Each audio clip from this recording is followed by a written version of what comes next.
Most kids are out of school. They might want you to take them out to play.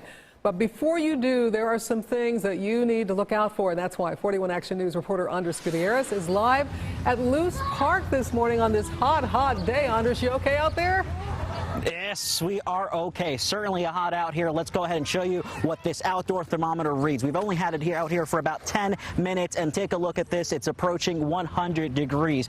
But you come over here to the slide, and if your child goes down this slide, it'll be a temperature reading of 136 degrees. Doctors say that a prolonged period of time on the slide could cause second-degree burns. That includes blisters as well as thickening of the skin.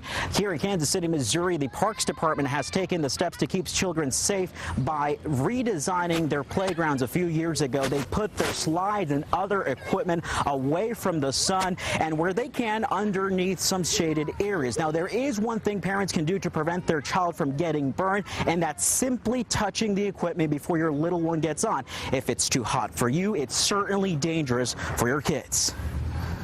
It is very surprising. I'm like, wow, they could really burn themselves if they touch it. So yeah, I know now to touch it more often. And now the other thing is make sure your child is wearing their shoes out here because the ground can get even hotter. Just to take a quick little reading here of the ground, and it's 153 degrees, just hotter than the equipment. And the other thing, make sure you have the essentials, your sunscreen, water, before you come out here. Stay cool, guys. Reporting live, Andres Gutierrez, 41 Action News.